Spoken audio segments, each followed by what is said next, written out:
Stay tuned and let's take a look at this Marvel Legends Retro X-Men Multiple Man.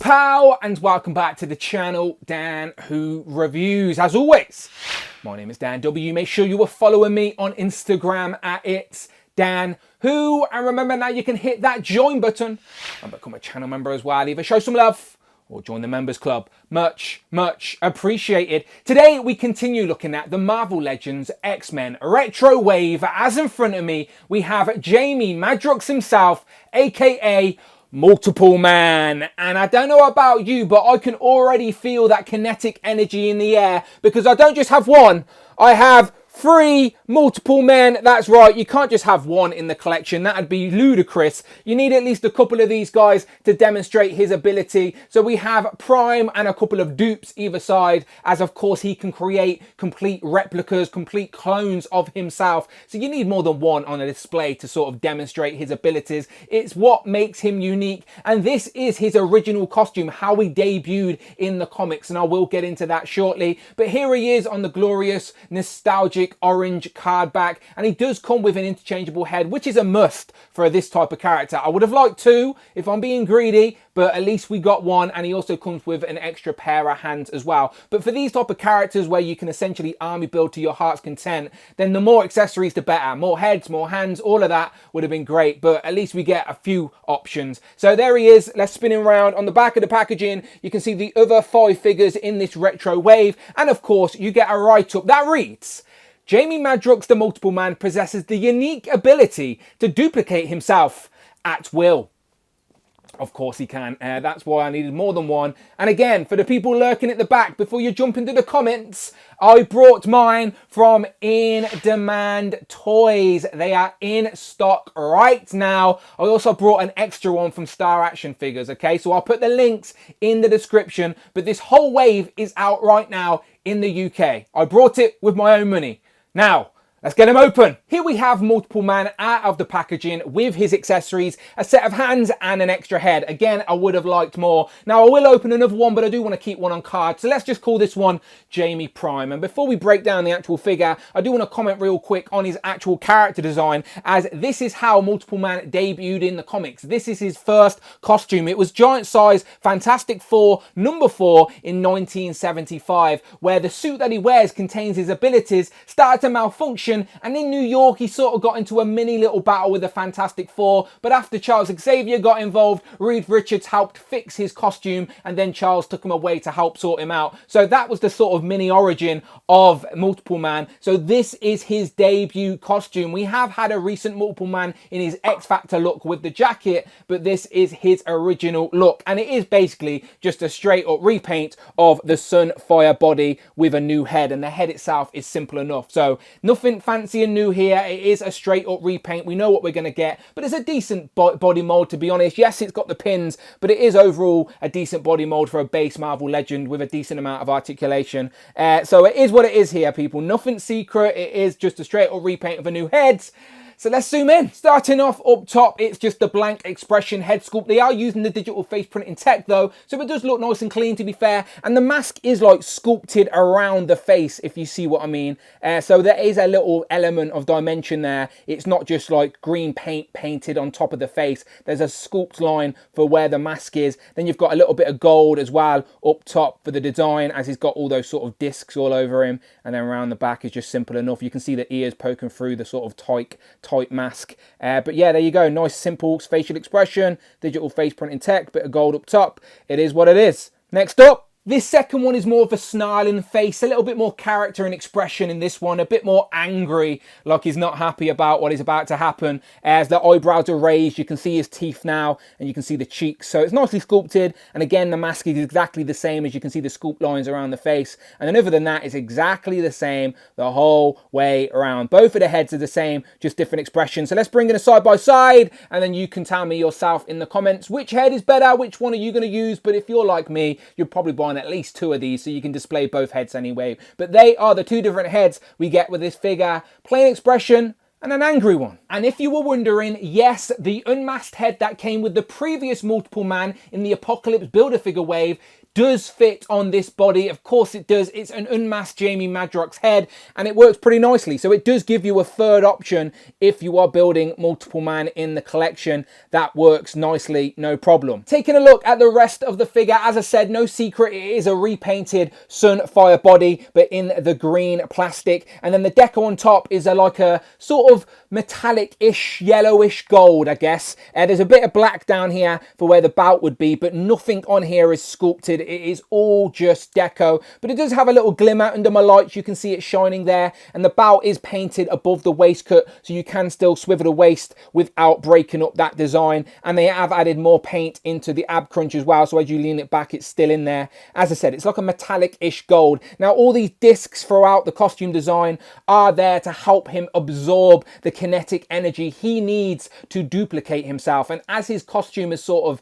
evolved and developed over the years, they've always kept that sort of disc theme on there because it was on his original costume like it is here. And they didn't skimp on the back. The same element of sort of design is on the back here, so they didn't skimp on the decals here. You've got the black bout again, and then the disc on the back of the figure. We've got a peg hole for no reason. Still got the disc on the back of the arms, back of the forearms, down on the legs, and even on the back of the boot. So the same amount of detail on the front is on the back, but again, it's just painted detail on a base body. But it is accurate to the character design, so you can't fault that. And it looks pretty good. Like, it looks fine. If you showed me this, I'd be like, hey, that's Multiple Man is in his original costume. So it is what it is. So it's the Sunfire body, so you know what to expect. The head is on a disc and hinge, so we can bury the head really well and look up, no problem at all, because it's got no hair, nothing limits there. The shoulders will go up to about 90. I probably could force it more. There is a bicep swivel and a double jointed elbow, but he's still got the pins on the elbow, of course. Again, it would have been nice to have a pinless version of this sort of articulated body, but it is what it is.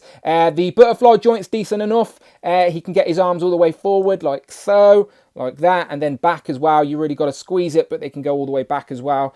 So decent range there, and nothing to complain about, at least for me anyway. I'm not crazy about this, you know me. And there you go, ab crunch forward, ab crunch back.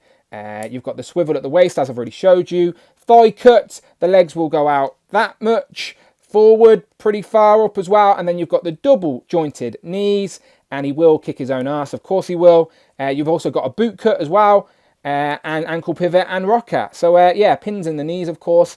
But there you go, it is what it is. You should have multiple of these bodies in your collection, as many other characters have used it as a base body, and I think it's one of the better ones, to be fair. But in this day and age, let's have pinless everything, all right, Hasbro? Sorry, if I don't complain about something, then people moan in the comments. So there you go, I was complaining. Something I am genuinely complaining about is the lack of accessories, because he comes with one set of fisted hands out of the packaging, which I do appreciate. I think every single action figure should come with a set of fisted hands for a fighting or neutral poses. But he also comes with a set of open hands that are a little bit more expressive for the display. So with two heads and two sets of hands, you can create multiple variations of Multiple Man, yes, pun intended, for the display. And if you add in that unmasked Jamie Madrox head, you can add a couple more as well. But I do think for a character like this, where it is an intended army builder, then the more accessories, the better. So again, if I'm being greedy, more heads would have been great. And yeah, why not some more sets of hands? Hey, he must have been feeling that kinetic energy in the air, because he has multiplied. We have a dupe.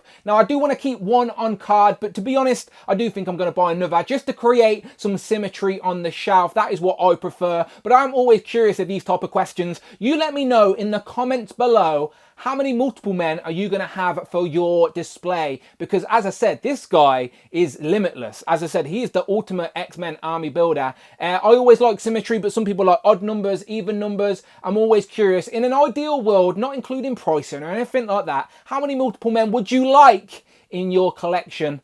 Let me know below. And the first comparison, of course, had to be with himself. So here we have Multiple Man against Multiple Man. This is his X Factor look that came in the Apocalypse Build-A-Figure wave a couple of years ago. This one is really hard to track down now at a decent price on the aftermarket, which is usually the case. So my advice to anyone would be just bite the bullet and get as many as you want out the gate when he's at retail, because you never know how long he's going to last. He may seem plentiful at first, but they always trickle away on the aftermarket as people try and snap these things up. So as I said, I'm going to get a third one sooner rather than later. But as people prefer the jacketed look for Multiple Man. I guess you could sort of swap out the arms and give him a jacket if you wanted him in the brown jacket. I might have a spare black one somewhere from Punisher. Let me have a look. So there you go, super random. This is a very outdated jacket, to be honest, but it is the same one that the other one used, just in black. I think it came with like Punisher, and way back in the day it came with Nick Fury. So I guess you could swap out the arms or paint the arms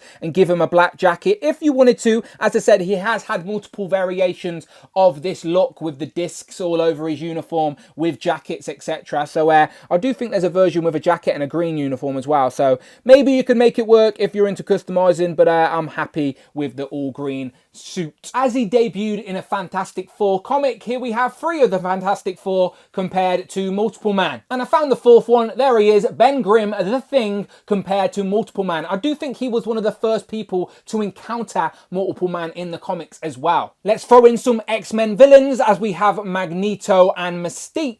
Here we have Toad and Pyro. Different eras, of course, but here we have some Jim Lee X-Men compared to Multiple Man with Wolverine, Cyclops and Jean Grey. Couple of different body types with Vulcan and Darwin. Here we have all the other figures I've opened so far from this X-Men retro wave with Spiral, Dark Phoenix, Uncanny Wolverine and Avalanche. And yes, this has been a solid wave so far. Go and check out all my individual reviews for all of these on the channel right now. Here we have Frogman, Tigra and White Rabbit. And then last but absolutely never least, here we have Captain Britain and Bombastic Hank.